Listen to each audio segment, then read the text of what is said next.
when did that shift to where like, okay, now I'm going to show people the Black actress?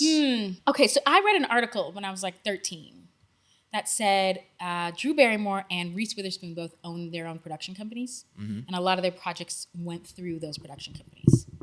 And I just remember thinking, not only both of them child actors, both of them were successful in Hollywood, both of them were white, and they felt the need to control their content at a time when this was not like publicized like that. It wasn't even a big thing. Like what year? I mean, This is what I'm Drew saying. This is Barrymore early. Okay, this is early on. That's super early. Like that I read this. I remember thinking, oh, I'm gonna have to do the same. Like that.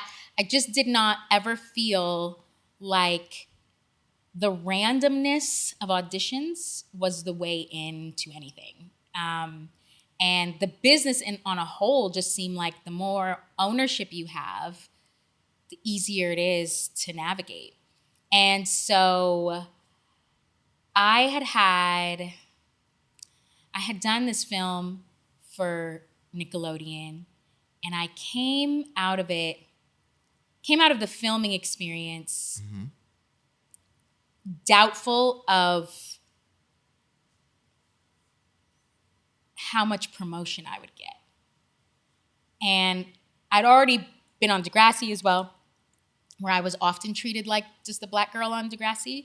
And so I just kind of had a different perspective on the business in that way. I met with this manager who was kind of like, oh, you have this audience, you have all these things, you need to like put them in one place. And this is what really started my friend Shannon and I doing Those Girls Are Wild, was both of us had our own ideas of ourselves and what we wanted to do. And it was like, no one was really going to give us that opportunity. And really it taught us both content creation. It taught us just overall like independence of like, what do you want to do? Because we were aggressive about it. It was our first like starting of YouTube. It was like 2008, 2009. And so YouTube is early. Nobody even knows what you're doing on it. Even like the moment we started to get an audience, I would send it to my agents. They literally were like, I don't know what this is. Like, I don't understand what you guys are doing. I don't know. This like, means nothing to yeah, me. Like quite literally. Like they treated it like my college years. They always say that. They're like, those are your college years. That's when you were in college. And I was like, I'm not in college. I'm making YouTube.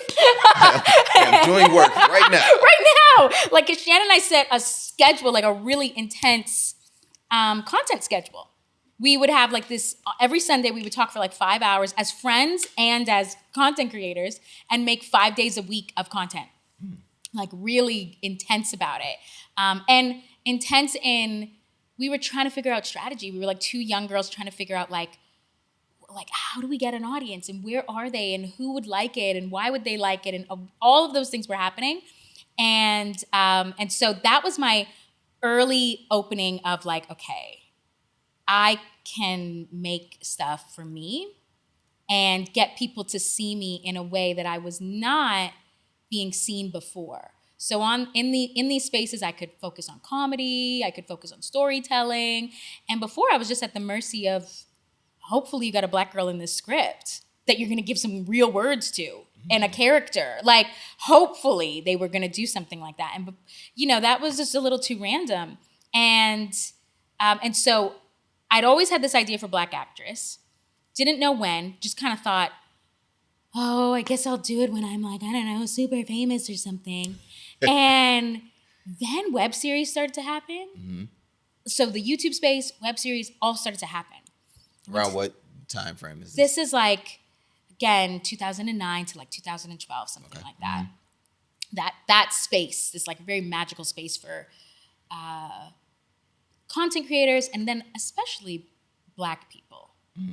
Because a lot of Black people were really saying, I'm gonna make the thing nobody's making, that I think I look like as a Black person. It's like, it's almost like that concept of like, we're not a monolith was like really being heard, because you had Awkward Black Girl, you had Black and Sexy TV, you had like all these different people just trying their best to tell a story that no one else was telling us. And I went to this great event in New York. At the time, the relationship I was in as well, like he was a part of this event. So, and it was Issa and it was Numa and Dennis, and they were all talking basically about like not getting the green light from studios, from anybody else. This is why they went to the web. And I had always told him about this Black actress idea I had, and he was like, why don't you make it a web series? I was like, maybe, yeah, why not, you know? And it was in taking that leap that like really solidified for me that I was like a producer, because I really like, I learned like, yeah, this is the space I really like being in. Also, like I said, from a little girl, I just didn't believe that I was gonna get a fair opportunity if I left it to the others. Like I just didn't think that. And the shift, I wish I could have filmed it from where I said I would send these YouTube videos and what we were doing, and they were like, I don't know what this is, to, hey, can you cut this up into a reel for me? Hey, this person wants to meet with you because of this thing. Because of this. Hey, this agent is now more interested in you because... I was like, oh my God. I was like, I knew that. I knew that. But, and it's been still to this day, the thing that gets me most in the door is the fact that I make my own stuff. And so I just think that article that I read when I was little really just was the spark of that, because I still to this day like love Reese Witherspoon. I just think she's the best. And like to see her say that back then was like, of course. And then the crazy thing is Reese Witherspoon last year sold her production company for $900 million. Her production company was going crazy though. Like, $900 million. Do you understand? She had an HBO show. Yeah, right? She had Little Fires Everywhere. Big Little Lies. They were both That's Little Fires HBO. Everywhere was Hulu. Yeah, Big Little Lies was on HBO.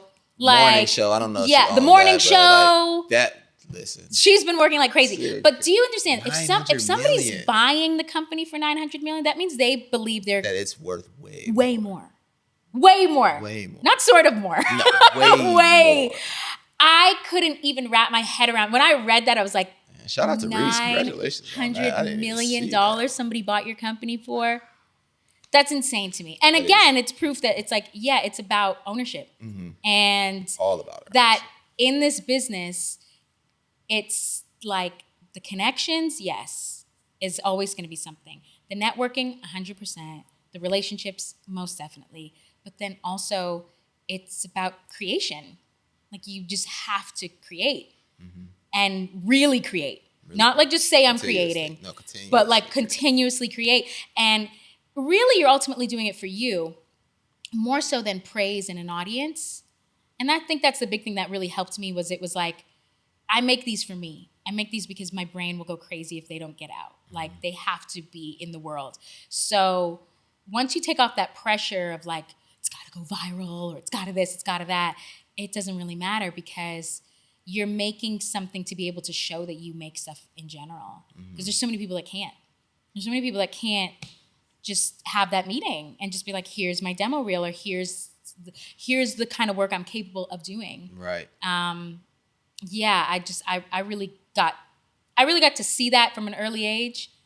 And then I think, again, the naivete of being young and the aggression of being young, of being like, I just need to do, is what allowed me to not care and just do it. Because I'm like, now, I don't know, like, I'm like, Back then I could care less. So I was just like, I'm doing it. We're going to make stuff. And we really did. But it taught me on how to be a producer. So by the time I got to Black Actress, I really felt like, I know how to make stuff. And I remember one of my friends coming to set and she was like confused. She was like, who are all these people? Like it was like a set. Yeah, and full set, and full she crew. In her mind, I think just pictured me being like, all right, action. Here we go, guys. And she was like, what's going on? And I was like all my worlds are meeting. Like I've grown up in television. Like I've been making YouTube content. Like it. Now I'm finally in this place where this is the only way this is my production. This is what's going to happen. And I've just been lucky.